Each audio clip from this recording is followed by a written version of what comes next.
Agora, você tem uma Câmara que é uma das câmaras mais caras do Brasil. Você sair de 10, 12 cargos comissionados de mesa e passar para 25, 30 cargos de mesa, e desses cargos de mesa um monte de gente sem fazer nada, tem denúncia no MP de funcionário de carreira da Câmara que está sendo perseguido porque falaram no MP, botaram um monte de cargo ganhando 8, 9, 10 mil reais para as comissões e nem aparecem nas comissões. Cabo eleitoral, ao passear, tá aí passeando para um lado e para o outro, o que é isso, cara? Aí eu não sou obrigado a concordar. Ah, mas tu vai ganhar o teu, mas eu não sou obrigado a concordar, eu não quero. Ganhamos uma eleição para fazer diferente, agora vamos fazer igual, pô? Certo. Né? É o que eu falo pro meu pessoal, quando eu estava lá no gabinete. Eu cheguei na eleição dizendo que eu não faço ponto facultativo. Aí aqui, vereador, foi assinado ponto facultativo, amanhã tem que vir? Claro que tem que ir.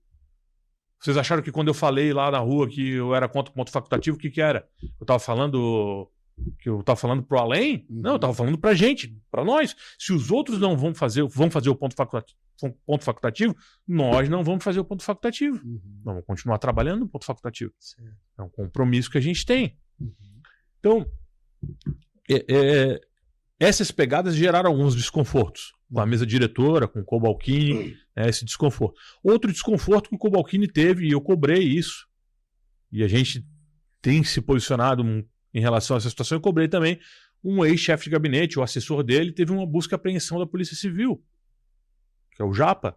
A Polícia Civil foi lá e fez uma busca e apreensão sobre uma outra operação policial. Cara, isso é preocupante. Eu votei nesse cara para presidente, agora eu vou passar pano para esse tipo de situação? Não posso passar pano para esse tipo de situação. Certo. A gente tem que cobrar. Aliás, por eu ter votado nele, eu tenho maior responsabilidade ainda. Nesse sentido. A vereadora Pri Fernandes. Por que eu tenho disposição com ela? Pô, Guto, tivemos um processo de castração em Florianópolis. Tinha uma empresa que prestava serviço há 6 anos na época do Jean. Na época do Jean, que eu era opositor. E eu era crítico. Essa empresa fazia castração a R$150.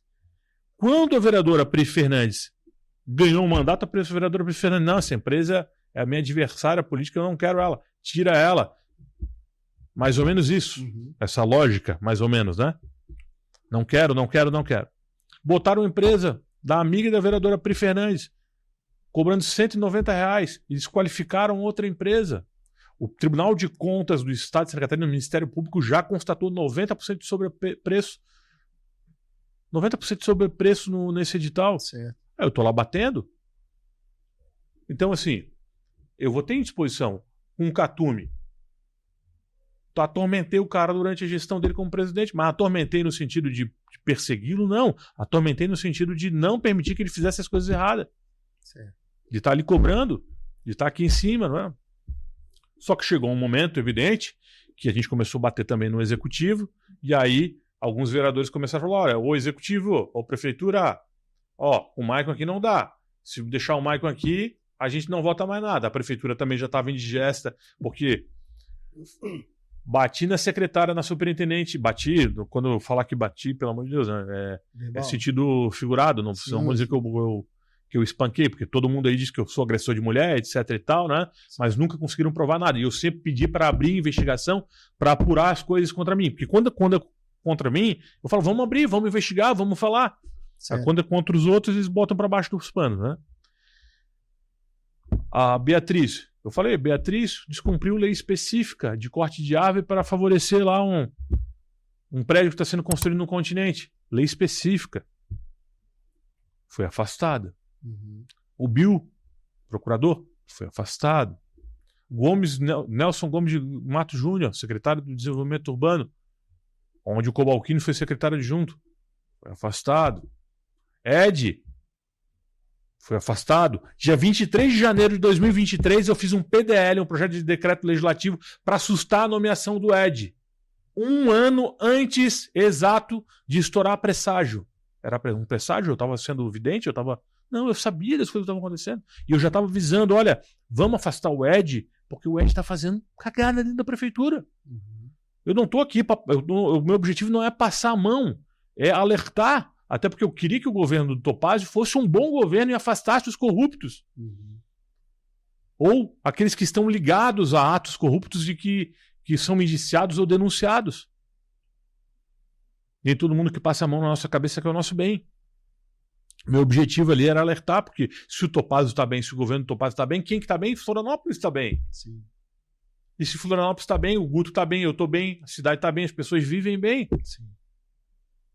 Fiz um PDL 1 ano antes, cara. 1 ano depois, estoura a operação do Ed. Pô, eu tava dando a letra, eu tava avisando, Topázio, tira o corrupto daí. Coronel Paixão, indiciado também na ave de rapina, denunciado pelo Ministério Público, todo mundo sabe. Quer dizer, todo mundo sabe, não, tu sabe, porque tu é operador do direito, que denunciado é um estágio à frente do indiciado. Então, ele foi, Coronel Paixão, indiciado na Operação Ave de Rapina pela Polícia Federal e denunciado pelo Ministério Público. Certo. Virou réu. Então, estágio lá na frente. O Ed foi afastado, indiciado, nem chegou ainda no denunciado e virou réu na Operação Presságio. O Topázio pegou e afastou o Ed. Por que não afastou o Coronel Paixão? Se ele já é réu na Operação Ave de Rapina por corrupção. Secretário adjunto da Assistência Social, agora, recentemente, dia 13, ou dia 11, teve um decreto 14.136 de 2024, se não me engano, número do decreto. Promoveu ele a secretário executivo do gabinete do prefeito.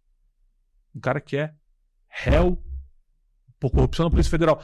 Ah, porque a prefeitura só tem um termo de cooperação com a Polícia Civil, com a Polícia Federal não tem? Então, o que faça com a Polícia Federal, com a Interpol, com a NASA, com os extraterrestres, não importa se o nível de corrupção é com a Polícia Federal, com a Polícia Civil ou com a Polícia Comunitária. O cara tá. Então, não vem dizer que está querendo combater a corrupção. Está mantendo um cara que é réu. Como sua base governista, tem 4 caras que são réus na Operação Ave de Rapina. Ah, mas é réu. Né? Presunção da inocência. Beleza. Concordo, presunção da inocência. Como jurista, vou te dizer que eu... Perfeito, presunção da inocência. Como jurista. Beleza, mas não me venha então com o discurso. Não me venha com esse discurso. Então banca e mantém o Ed. Sim. Se a presunção da inocência é isso, mantém, tá tudo certo. Não vem com esse discurso, que nós somos aqui contra a corrupção dessa maneira, etc. Então vai lá e fala, olha, Coronel Paixão é assim, tá lá, tá respondendo o processo, também entendo que existe uma presunção da inocência. Também compreendo. Agora, não muda isso, não vamos falar numa frequência de um assunto e do mesmo assunto, sim, quando for entrar e bota numa outra frequência. Mas essa frequência não seria no seguinte sentido, tipo, o cara tá respondendo um processo, mas os atos irregulares dele não são dentro da minha gestão, foram gestões, tipo, de gestão anterior a mim e tal, né? Eu não tô aqui passando pano por ninguém, só indagando, né? Então ele que fala isso? Sim. Então ele que se posiciona nisso? Não tô aqui para advogar para ninguém, né? Só tô aqui. Mas uma boa linha. Sim. Para que ele fale sobre isso. É uma boa linha. Agora não vem dizer que você ser réu e botar alguém para ocupar uma função de ordenador de despesa, o secretário adjunto, ele está abaixo do secretário, é o ordenador de despesa ali quase que imediato. O secretário tem um outro. Sim. Não é uma função tão né, simplória, uma função técnica. Sim. Tem uma responsabilidade sobre isso. Entende? Entendo.